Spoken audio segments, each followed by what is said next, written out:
Hey, what's going on, guys? Welcome to Earwax. I'm Colin, and today we're going to be doing a review of the brand new Billy Strings album, Highway Prayers.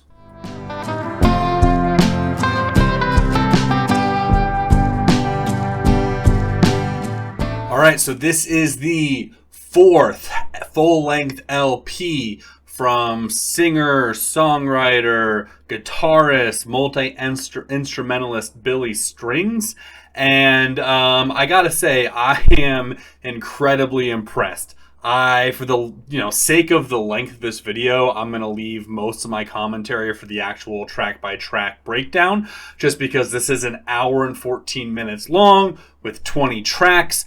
But, before we get into that, I will just say I've never gotten super into Billy Strings. He's definitely someone that, I know a couple songs here and there. I know there's been a ton of hype around him. He's been brought out by pretty much every big jam band or modern bluegrass artist on the planet. And I think just recently he announced a headlining show at Ball Arena, which is the big arena here in Denver, where the Avalanche and the Nuggets play. So I didn't realize that he was on that scale yet. On top of that, he has been recommended to me by a lot of people that I know through some my King Giz fandoms, as well as my bluegrass groups. So he's definitely someone I've always wanted to dive a little bit deeper into. And just so happens to be, I was seeing what albums were coming out and saw that he had one debuting this week. And so I gave it a listen, and then I gave it another listen, and then I could not stop. So let's get right into the tracks.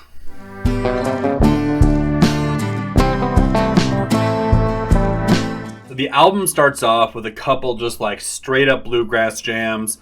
First song is Leanin' on a Travelin' Song. This is just, great way to start the album. Real plucky, fun, very string heavy. You get a lot of fiddle right up in the beginning. Some harmonizing vocal choirs going throughout. And it's a straight up bluegrass song, which is, being a bluegrass artist, that's kind of how you want to start the album off. It goes from there into In the Clear, which is also, again, just kind of a straight up bluegrass track. This one has got a lot more banjo right up front, but you've got your kind of classic, bluegrass instrument variety happening in these two songs between mandolin, guitar, steel guitar, whatever the slide guitar. I can't remember the specific name for it. Fiddle and upright bass. And both just really, really solid bluegrass tracks. I on In the Clear, you get more of Billy's isolated vocals, and then there are still some choir or backing parts thrown into the chorus. But overall, just really, really strong start to the album. From there, it gets into Escanaba. Now, this is a instrumental track, the first of, I want to say, 3 purely instrumental tracks on the album. That is just a straight up jam. Surprisingly, well, maybe not surprisingly, but the first thought that I had was there's a lot of it that feels like it's completely taken from Burn Them by Green Sky Bluegrass. I don't know if he owes Paul Hoffman any songwriting credits on this track, because there's definitely a couple parts that you could line them right up with Burn Them, and they sound nearly identical. That being said, it's not inherently a bad thing. Burn Them is arguably one of the greatest modern bluegrass tracks out there. The flamenco style guitar on top of the more traditional bluegrass instrumentation backing is definitely just it's one of the best styles right now in the modern bluegrass scene, and he does it very, very well. It is kind of funny that 3 tracks in, you are directly being compared, or at least influenced by one of the best, if not the best, modern bluegrass band. And from there, it goes into Gild the Lily. Now, this is more of just I don't want to say straight up country song, but it's got more country vibes, a little bit more Americana, less of just like the straight rapid fire bluegrass we were getting on the previous 3 tracks. They traded the upright bass for electric bass, at least that's what it sounds like. They did add some percussion as well, even though it's very light and in the background, which again is definitely giving it more of that like country or southern like rock ballad vibe. Vocals change up a little bit as well. He's more like crooning in his singing as opposed to the traditional like bluegrass delivery. Still a beautiful song. I get some like of the more countryside of Grateful Dead or even like kind of Wilco on this track. But it's still a really, really fun song. The guitar work is just absolutely beautiful on this song.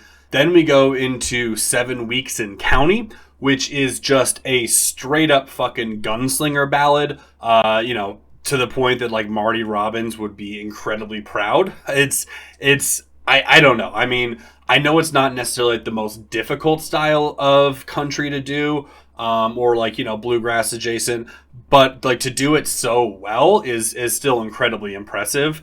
The lyrics are a little bit on the nose. He talks about running from his enemy. There's like mention of a poker game at some point, in the desert feeling the hot sun. I think he talks about buzzards at one point. So, not the most imaginative lyrics, but if you're going to be doing a gunslinging like country western ballad, I mean, you may as well just include all of the standard imagery in there. Then from there, we go into Stratosphere Blues / I Believe in You. Now, this was probably the point in the album that I really started to grasp like what everyone's been talking about when it comes to Billy Strings.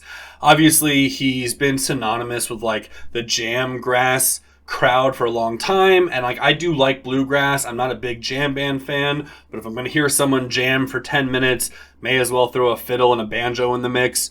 But I didn't really understand like how prolific of a songwriter he could be until I heard this song. So this starts off, the first like minute and a half, almost like 2 minutes of it, which is Stratosphere Blues, is like a borderline acoustic space rock anthem. I get like some Bowie, some like early Floyd kind of influences, little bit of like Sturgill on Sound and Fury.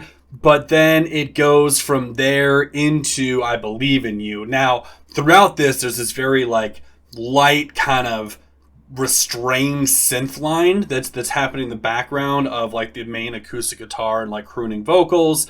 But it's much more prevalent in the first part of the song. But when it gets into I Believe in You, which is pretty much a straight up just like love song, it's still there. So it still gives you that kind of feel of like floating along in space, and it's very dreamy. But then the lyrical content and like his vocal delivery on this track is heartbreaking. So the lyrics, from what I can tell, for the most part, are believing in someone that you care about and like knowing that they can get through a difficult point in their life. I think there's definitely some moments where he's alluding to some sort of addiction. I don't know if the love is platonic. I don't know if it's for a significant other. I think that's intentionally left up to interpretation. But like the way that he delivers it, it's just like chillingly beautiful. Like I got, pretty serious goosebumps throughout the entire track. And like there was one point where I almost started crying, not necessarily because of lyrical content, but just like the emotion that he was pouring out in this song. And I had to like take a second after this track and like pause the album and kind of gather myself, because it is just hauntingly beautiful. And I haven't felt that way about a song, or a song hasn't made me feel that way since the very first time I ever heard Windshield by Green Sky Bluegrass, which I will probably go on record and say is one of the most just like devastatingly beautiful and emotional songs you will ever listen to. I mean, the anguish that you hear in that song is palpable. And then like right towards the end of the track, like the strings come in super hard and just like swell up, and the whole song just kind of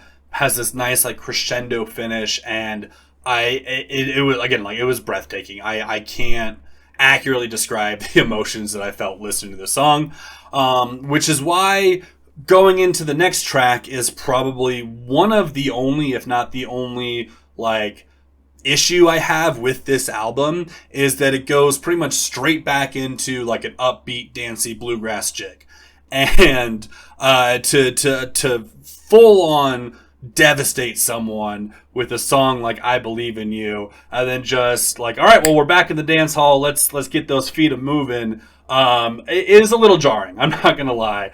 Like, I needed some aftercare after listening to that song, and I did not get it. That being said, the next track, which is Cabin Song, is still fun. I'm not gonna fault it as a song based off how I felt going into it.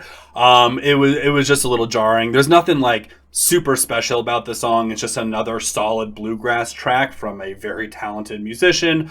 I just wish I had something a little bit more mild to like bring me back to reality. Then we get into Don't Call Me at 4 a.m. This is a song written to an ex or a scorned lover or someone, basically like, hey, leave me alone. I think we can all relate to that at some point in our lives. It's a little bit of a slower, more stripped back bluegrass track, and it's a lot of fun. The guitars are beautiful. It's, again, I think the core moments of this album that really gripped me are the less bluegrass leaning songs. But the vast majority of the 20 track list are bluegrass songs because he's a bluegrass musician, and they're all done incredibly well. If you like bluegrass, you're going to enjoy it. But then we go from that into the second instrumental track on the album, Malfunction Junction. Now, this starts off with a borderline like Zeppelin-esque mandolin part, and then like the acoustic guitars come in, and this is like a straight up fantastical folk song, at least as far as like the guitar melodies and the mandolin and everything goes. Jimmy Page would be incredibly proud. He would probably love this song. Feels inherently improvisational. I have not seen Billy Strings live yet. I don't know if Ball Arena is necessarily the venue I want to see him at for the first time. Living in Colorado, I gotta assume he's going to do Red Rocks at some point. I'll probably save myself for that. But I feel like this is a track that he would 100% like do, some improvisation and some jamming live with, and it feels like it was very much written and catered for that. But it is a beautiful, beautiful song. And then about halfway through it, it kind of kicks up a notch and gets into that sort of bluegrass folk hybrid that I've really been enjoying on a couple of the tracks so far. From there, we get into Catch and Release, and this is a good old song about drinking and fishing. So, you got to have one of those on a country or bluegrass album, I guess. It's fun. It's pretty lighthearted after like some of the heavier subject matter that have been, sung about and talked about before. It's primarily spoken word. I think almost all the lyrics are spoken word, over just like a pretty laid back bluegrassy country jam. Initially talks about going out fishing. Sounds like, might have had a little bit too much to drink, gets pulled over. Cop understands, lets him go. Good old country boys, catch and release. It's a fun song. Nothing wrong with it. Then we go from there into Be Your Man. Now, this is a straight up love song. Hauntingly beautiful. You've got really deep, kind of soulful vocals from Billy coming in on this one. In the middle, I think this is the first time, or at least like first time I really noticed it, some piano that goes like straight into the fiddle, which is a great combination. Feels like it's a really good driving song. I definitely would want to be like, driving up into the mountains and just kind of bumping this in the background. Then we go into Gone a Long Time, and there's not many negative things I have to say about this album, quite frankly, but to open a song with Headin' South to Georgia feels like that has been said probably 100,000 times in a million different country songs. I don't have the facts to back that up. Don't fact check me on it. But it does kind of seem like the most generic possible country line to ever put like at the opening of a song. That being said, still a super solid track. Great upright bass here. All the bass throughout this whole album, especially when you like can tell it's the acoustic upright. Super plucky, super fun. what you would come to expect from a good quality bluegrass album. And then we get into It Ain't Before, and I did not realize that I was missing harmonica on this album until this song, because when the harmonica hits, oh my god, it's incredible. Another just great dancey song, makes you want to get up and line dance, and I hate line dancing. But again, if this came on at a bar and I was drunk, I would 100% join in. It's got a really fun, almost like chaotic intro to it as well. Even if some of the back half of these songs are a bit more standard and formulaic, they're definitely have some creative and interesting intros, and like changing up the instrumentation in a way that it feels like each song is fresh and its own thing, which then gets into My Alice. And very similar, great intro. This is another song that's a bit more of a crossover between like traditional folk and country and straight up bluegrass. Gorgeous song about jealousy and revenge, and it is, just really, really well written, well performed. Every song in this album is performed so well. It's clear how talented of a musician this man is. Then gets right into Senny Stretch, which again is more of that kind of crossover between traditional straight up bluegrass and more like folk and country elements. This is also an instrumental song, so I think this is the third instrumental track, third and final. And by the time I was listening, because this is a long album, by the time I first listened through, I was listening to this song, I was sitting outside, my daughter was playing in the grass, I was laying back in a chair, sun on my face with a cold beer in my hand, and like listening to this song with just everything that was going on around me. It was the most at peace I'd been in a long time, and it felt like despite the chaos that's going on, not just in our country but like the world right now, it felt like everything was just peaceful and at home and right, and it was such a euphoric feeling. And I think some of the best songs in the world can bring you to that place. Then we get into More Bud for Me, all caps, spelled Bud, B-U-D, letter 4. And when I first saw this song on the track list, I'm going to be completely honest, I did not know if it was going to be about weed or Budweiser. And from what little I know of Billy Strings, I figured it could have gone one of two ways. And it is a straight up stoner country bluegrass song. It starts with literally the sound of someone lighting a lighter, and then he loops that and uses as part of the beat, and a few seconds after that is a bong rip, and then he uses that as part of the beat. So like the first part of the song is literally just using the lighting of a lighter and a bong rip as like the main instruments in the song, with the lyrics saying, a friend that's got weed is a great friend to me, or a good friend to me. And you know what? You gotta love country songs about weed. There's a great history about them. It's not just a modern thing. It's not just Willie Nelson, but like Illegal Smile with John Prine, Commander Cody and Lost Planet Airmen with Seeds and Stems. Like the history of country and weed goes back a lot further than I think some people know or even think. So it's always great to have an addition on that on an album like this. Super fun, very lighthearted kind of end to the second half of this album. And then the vocals on this are like, gets really great like harmonized vocals, and they start bringing in more instruments. It's not entirely just lighters and bong rips, but it's still a fun track, and I'm grateful to have another stoner country anthem to add to my stoner country playlist. Then we get into Lead Foot, which is about a man in his car and speeding down the highway. And it starts off with like the revving of an engine. So at least on these two tracks, he's getting a little literal with the names and some of the sounds that he's making. But it's still like nice, fun, bright spots. And an otherwise fairly serious and heavy album up to this point. From there, it goes into Happy Hollow. Fun, upbeat, plucky jam. I know it's not about this, but when I lived in the Bay Area, there was a little independent zoo called Happy Hollow, and that's what I kept picturing, was just him going to the zoo, and it made me smile. I know, again, that's not what it's about. I think it's, about a specific, like, place in the woods that he went to when he was younger or something like that. I don't know, but fun track nonetheless, and made me think of the zoo, so you gotta love that.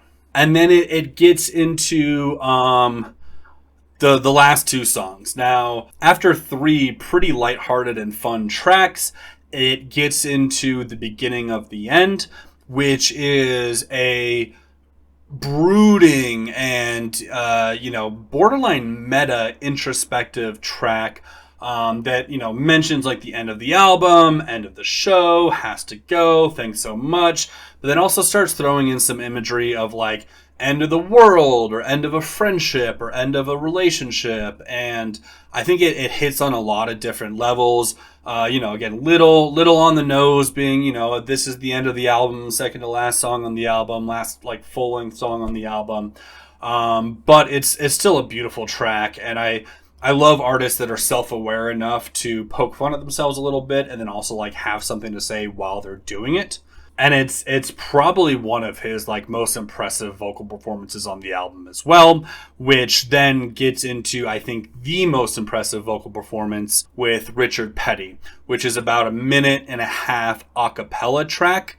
And oh my god, is it beautiful. I mean, it's just such a perfect way to end the album. You have all these highs and lows and crazy bluegrass instrumentation and lightning fast plucking and fingering into more like slow melodic kind of dreamy tracks, and then to just end the whole thing with absolutely no instrumentation, just his voice, some vocal harmonies behind him, and just kind of having a closing statement to this hour-long epic album is just perfect. I don't know how else to describe it. I am a little upset that I did not start listening to him sooner, at least like really listen to him. Like I said, I had a couple songs of his on some playlists, definitely more of his just like straight up bluegrassy stuff, but now I'm really going to go back and listen to his entire discography in depth, because if it's on the same level and caliber as this album, then I clearly have been missing out. I don't know. This is probably one of the best albums I've listened to in a very long time. Not just from a bluegrass perspective, but the songwriting highs that he reaches on this, the way he's able to integrate his standard bluegrass sound into other adjacent genres. And it's just so clear throughout the entirety of this album, like how high of a quality of musician he is. I don't know what else to say about it. I think it's easily going to find a spot on my top 5 of the year. Obviously, we're not even into October yet, at least with the time of the recording of this video. So there's still plenty of albums to come out to change my mind. But as of right now, it's got a solid spot. This is a solid A+ album. Without a doubt, not even close to any other grade. If you haven't listened to it, go check it out. Even if you're not like the biggest fan of bluegrass, I think there's definitely some elements in here that you will enjoy. If you do like bluegrass, I think this is the best bluegrass album that I've heard since If Sorrow Swims. And that's saying something, because I think that album is untouched. So yeah, if you haven't checked it out, go listen to it. If you have, let me know what you think down in the comments.